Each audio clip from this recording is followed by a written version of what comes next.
इस मूवी की शुरुआत में हमें दो भाइयों को दिखाया जाता है, जिसमें से एक का नाम सैम और दूसरे का नाम नेथन होता है। ये दोनों एक म्यूजियम में जाते हैं। वहां पर ये एक बहुत पुराने मैप को चोरी करने की कोशिश करते हैं। वो मैप 5 से 100 साल पहले समंदर में यात्रा करने वाले नाविकों ने बनाया था, जो कई सालों तक समंदर में यात्रा करते रहे, लेकिन ये दोनों भाई उस मैप को नहीं चुरा पाते हैं। यहाँ पर पुलिस आ जाती है और पुलिस इन दोनों को इनके अनाथाश्रम ले जाती है। दरअसल इन दोनों का इस दुनिया में कोई भी नहीं है, ये दोनों अनाथ है। अब जो अनाथाश्रम की हेड होती है वो पुलिस ऑफिसर को बताती है कि सैम ने पहले भी 3 बार इस मैप को चोरी करने की कोशिश की थी, परंतु अब इसे माफ नहीं किया जा सकता। तुम्हें इसे अपने साथ ले जाना चाहिए।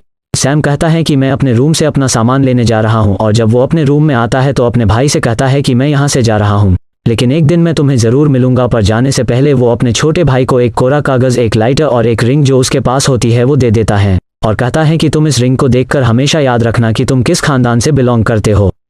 इसके बाद सैम यहाँ से चला जाता है और उसका छोटा भाई नेथन, जिसे उसने कोरा कागज और लाइटर भी दिया था, वो लाइटर की रोशनी उस कोरे कागज पर डालता है। उसमें लिखा होता है कि कभी मत भूलना कि तुम ड्रैग हो। दरअसल नेथन का पूरा नाम नेथन ड्रैग है और वो ड्रैग खानदान से बिलोंग करता है। इनके जो पूर्वज हुआ करते थे वो भी समुद्री यात्री थे। सैम के जाने के 15 साल बाद नेथन को दिखाया जाता है, जो कि न्यूयॉर्क सिटी में एक बार टेंडर में काम करता है, साथ ही वो चोरियां भी करता है। और एक दिन उसके बार में विक्टर नाम का एक आदमी आता है। वो नेथन को बताता है कि मैं तुम्हारे भाई के साथ मिलकर काम किया करता था, मैं एक ट्रेजर हंटर हूं और मैं चाहता हूं कि तुम मेरे साथ मिलकर काम करो। लेकिन नेथन उसके साथ काम करने के लिए मना कर देता है। विक्टर उसे अपना कार्ड देकर वहां से चला जाता है, लेकिन नेथन अपने भाई को ढूंढना चाहता था, जिसे उसने पिछले 15 सालों से नहीं देखा। हालांकि नेथन के भाई सैम ने उसे कई बार पोस्ट कार्ड भी भेजे, लेकिन उसे नहीं पता कि उसका भाई कहां पर है। इसीलिए वो विक्टर के घर जाता है, और जब वो विक्टर के घर जाता है तो वो दीवार पर उसी मैप को देखता है जिसे बचपन में वो अपने भाई के साथ चुराने म्यूजियम में गया था। और अब विक्टर यहाँ पर आ जाता और उसे बताता है कि ये कोई आम मैप नहीं है, बल्कि ये एक खजाने का मैप है, जिस खजाने को ढूंढने के लिए कई लोगों की जान चली गई। और इसके बाद मैगजीन में वो उसे शिप का फोटो दिखाता है और बताता है कि ये शिप 100 साल पुराना है और आज इस शिप की कीमत 500 करोड़ रुपए है और इसके अंदर खजाना भी है। 18 लोगों ने मिलकर इस शिप को कहीं छुपा दिया था और ये वही खजाना है जिसे तुम्हारा भाई भी ढूंढना चाहता था। हालांकि नेथन इसमें बिल्कुल भी इंटरेस्टेड नहीं था, लेकिन विक्टर उसे कहता है कि अगर तुम अपने भाई को ढूंढना चाहते हो तो तुम्हें मेरे साथ चलना होगा। नेथन अपने भाई को ढूंढने के लिए उसकी बात मान जाता है। इसके बाद विक्टर उसे एक क्रॉस की फोटो दिखाता है, और जब नेथन उसे देखता है तो वो उसे बताता है कि ये कोई क्रॉस नहीं है, बल्कि ये कोई चाबी है और इस चाबी को हमें हासिल करना होगा। विक्टर बताता है कि ऐसी 2 चाबी हैं, जिनमें से एक मेरे पास है और दूसरी ऑक्शन में है, जहां से हमें उस चाबी को चुराना होगा। ये दोनों ऑक्शन में जाते हैं और वहां से चाबी को चुरा लेते हैं, और अब इनका सामना होता है सैंटियागो से। सैंटियागो उस खानदान का वंशज है जिस खानदान ने आज से 100 साल पहले उस समुद्री बेड़े को फंडिंग की थी, जिसके अंदर खजाना है, और अब वो चाबी को हासिल करके किसी भी तरह से खजाने और जहाज को अपने कब्जे में लेना चाहता है। अब विक्टर यहाँ से निकल ही रहा होता है कि तभी यहाँ पर सैंटियागो की एक किलर, जिसका नाम ब्लैक डॉग है, वो विक्टर की गर्दन पर चाकू रख देती है और उससे चाबी मांगती है, पर इससे पहले कि विक्टर उसे चाबी देता, यहाँ पर सिक्योरिटी आ जाती है। इनके बीच फाइट होना शुरू हो जाती है, और इस बात का फायदा उठाकर विक्टर और नेथन दोनों चाबी लेकर यहाँ से चले जाते हैं। इसके बाद ये बार्सिलोना स्पेन में पहुंच जाते हैं, जहां पर इनके पास एक लड़की आती है जिसका नाम फ्रेजर है, जो विक्टर के साथ पहले मिलकर काम किया करती थी। और नेथन को पता चलता है कि दूसरी चाबी विक्टर के पास नहीं बल्कि फ्रेजर के पास है। इसीलिए वो विक्टर से पूछता है कि तुमने मुझसे झूठ क्यों कहा। फ्रेजर कहती है कि तुम इसको नहीं जानते, और इसके बाद वो दूसरी चाबी भी लेकर वहां से भाग जाती है। नेथन किसी तरह उसे पकड़ लेता है, जिसके बाद विक्टर उसे कहता है कि बिना नेथन के हम खजाने तक नहीं पहुंच पाएंगे, इसीलिए तुम्हें हमारे साथ रहना होगा। तब फ्रेजर उसकी बात मान जाती है। विक्टर और नेथन का भाई जो सैम था, इन दोनों ने एक डायरी चोरी की थी, जिसके बाद नेथन का भाई सैम गायब हो गया था, और अब उस डायरी की मदद से वो बहुत पुराने चर्च में पहुंच जाते हैं। और जब ये उसके बेसमेंट तहखाने में जाते हैं तो इन्हें वहां पर एक जगह मिल जाती है जहां पर इन क्रॉस को यानी चाबियों को लगाया जा सकता है, और जब ये चाबी लगाकर घुमाते हैं तो अंदर से तीर निकलते हैं। इनकी किस्मत अच्छी होती है कि वो तीर इन्हें नहीं लगते, और अब ये चाबी को दूसरी तरफ घुमाते हैं, जिससे यहाँ पर एक दरवाजा खुल जाता है, जहाँ पर ये देखते हैं कि नीचे एक बहुत पुराना तहखाना है, जहाँ पर 2 अलग अलग रास्ते हैं, और अभी तय करते हैं कि ये अलग अलग जाएंगे। एक टीम में नेथन और फ्रेजर जाते हैं, और विक्टर दूसरे रास्ते से अकेला जाता है। पर जाने से पहले ये दोनों अपने मोबाइल में GPS को सेट कर लेते हैं, ताकि इन दोनों को एक दूसरे की लोकेशन का पता चलता रहे। और अब ये अलग अलग आगे बढ़ते हैं। नेथन और फ्रेजर आगे बढ़ते हुए क्लब तक पहुंच जाते हैं। किसी को भी नहीं पता था कि ये रास्ता क्लब में जाता है, और वो क्लब में देखते हैं कि वहां पर चाबी लगाने का एक स्लॉट और है, और तभी सैंटियागो के लोग इन पर हमला कर देते हैं, लेकिन किसी तरह से चाबी से दरवाजा खोलकर उस खुफिया कमरे के अंदर चले जाते हैं, जहां जाने के बाद इन्हें दिखता है कि वहां पर एक और यानी कि तीसरा दरवाजा भी है। फ्रेजर उस पर चाबी लगाकर घुमाती है और तभी यहाँ पर पानी भरना शुरू हो जाता है, क्योंकि दरवाजा ऊपर एक फाउंटेन से जुड़ा हुआ होता है और इस दरवाजे को खोलने से पहले इन्हें एक दूसरा दरवाजा खोलना था, जिस दरवाजे के पास विक्टर होता है। विक्टर उस दरवाजे के पास पहुंच जाता है, लेकिन तभी यहाँ पर सैंटियागो की वही किलर जिसने पहले भी उस पर हमला किया था, वो एक बार फिर से उसके ऊपर हमला कर देती है। वही हम नेथन और फ्रेजर को देखते हैं जो पानी में डूब रहे होते हैं। इसके बाद विक्टर उस लड़की को मारकर बेहोश कर देता है और जल्दी से उस दरवाजे में चाबी लगा देता है। इसके बाद नेथन और फ्रेजर बच जाते हैं और उस दरवाजे से बाहर आ जाते हैं। अब वो लोग दरवाजे पर जाते हैं, लेकिन कोई भी ये नहीं जानता था कि ये दरवाज़ा कैसे खुलता है। विक्टर बाहर खड़ा एक होल में से उन दोनों को देख रहा था, पर तभी वहां पर नट अपना दिमाग इस्तेमाल करता है। वो फ्रेजर से कहता है कि जाओ और विक्टर से दूसरी चाबी लेकर आओ, लेकिन विक्टर उन दोनों पर ट्रस्ट नहीं करता और दूसरी चाबी को देने से इनकार कर देता है। लेकिन थोड़ी देर बाद विक्टर उस चाबी को दे देता है, क्योंकि उसके पास कोई और ऑप्शन नहीं था। नेथन देखता है कि उस दरवाजे पर एक सिंबल बना हुआ था।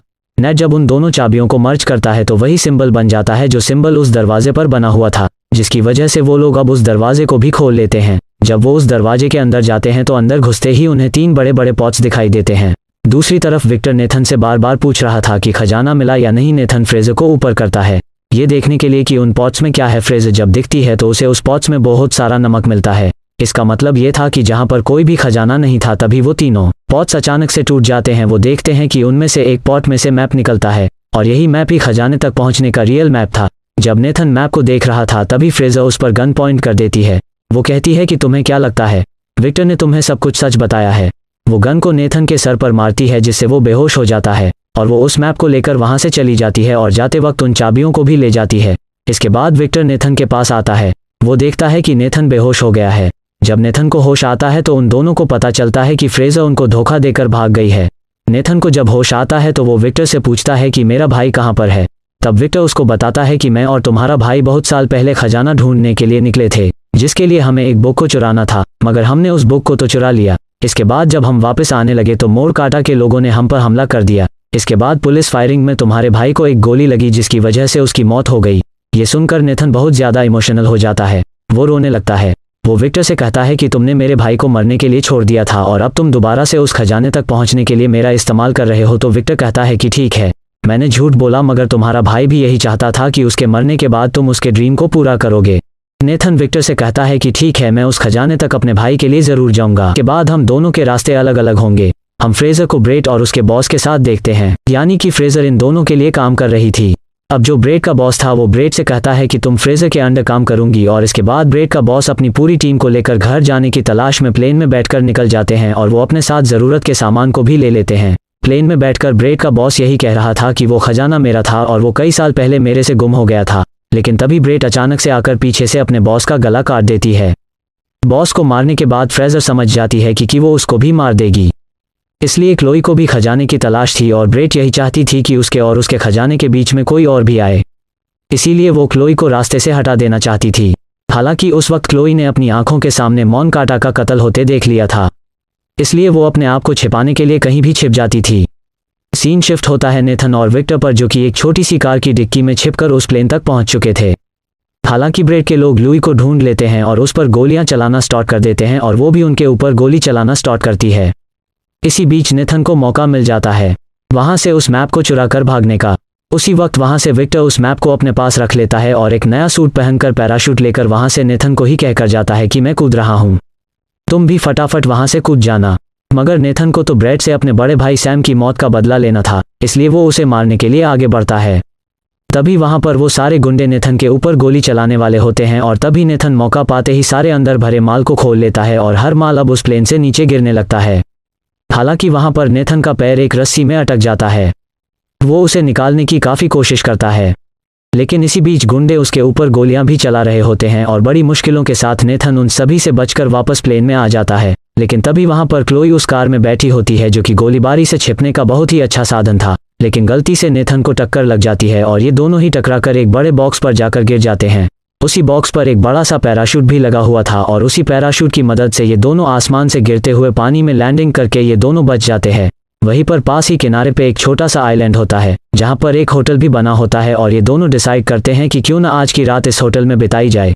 वहाँ पर ये रूम को बुक कर लेते हैं और रात को जब क्लोई उस रूम में सो रही होती है तभी नेथन उन दोनों चाबियों से एक ऐसा शेप क्रिएट करता है जिससे कि उसे उस खजाने की फाइनल लोकेशन मिलती है। उस लोकेशन को वो एक पेपर पर लिख लेता है, लेकिन तभी उसके मन में आता है कि क्लोई उसे फिर से धोखा न दे दे, इसीलिए वो पेपर पर गलत कोऑर्डिनेट्स डाल देता है और चुपचाप जाकर सो जाता है। नेथन की प्रेडिक्शन थी कि क्लोई आकर उसके कोऑर्डिनेट्स को चेक करेगी और उसके उठने से पहले ही खजाना लूटने के लिए निकल पड़ेगी, और ऐसा होता भी है।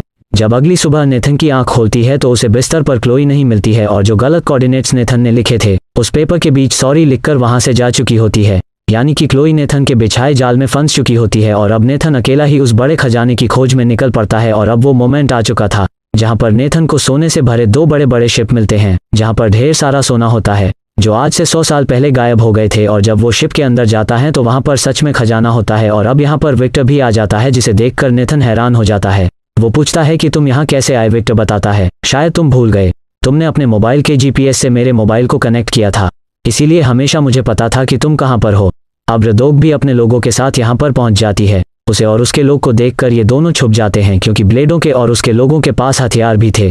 ब्लेडों को पता है कि ये जो शिप्स है इनकी कीमत करोड़ों में है, इसीलिए उसके पास जो है हेली करियर होते हैं। वो उनसे इन शेप्स को हवा में उठा लेती है और अब नेथन और विक्टर दोनों के दोनों बाहर आ जाते और शेप में जितने भी ब्लेडों के सिपाही होते हैं उन सबको ऊपर से नीचे गिराकर हेली करियर पर अपना कब्जा करके इसे हाईजैक कर लेते हैं। जब ब्लेडों ये देखती है तो दूसरे शेप से इन पर हमला करती है। वो अपने हेली करियर को उनके पास लाती है और उसकी शिप में जितनी भी लोग होते हैं वो इनकी शिप में आ जाते हैं। वो नेथन पर हमला कर देते हैं। नेथन भी उनसे मुकाबला करता है। विक्टर हेली करियर को चला रहा होता है और अब नेथन देखता है कि सामने से ब्लेडों का शेप यानी कि उसका हेली करियर उसी की तरफ आ रहा है।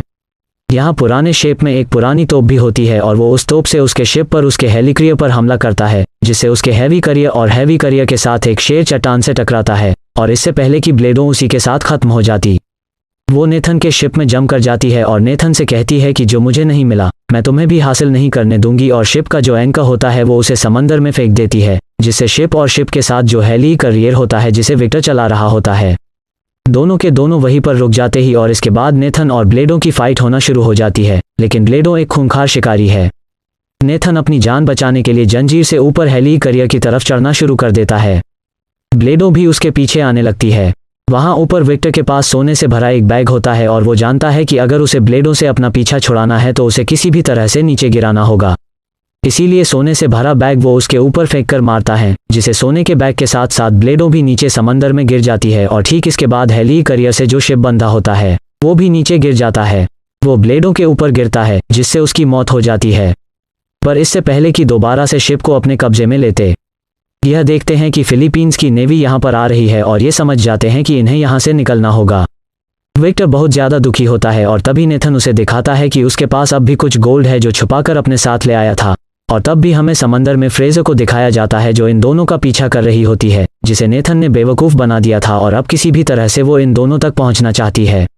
वहीं दूसरी तरफ हमें एक जेल में नेथन के बड़े भाई सैम को दिखाया जाता है जो अब भी जिंदा होता है और वो उस जेल से अपने भाई नेथन के लिए एक पोस्ट कार्ड लिख रहा होता है, जिसमें वो लिखता है कि तुम्हारे आसपास जितने भी लोग हैं तुम्हें उनसे सावधान रहना होगा। फिल्म के पोस्ट एडिट सीन में हमें दिखाया जाता है कि नेथन एक बार में जाता है जहां पर उसे एक आदमी मिलता है।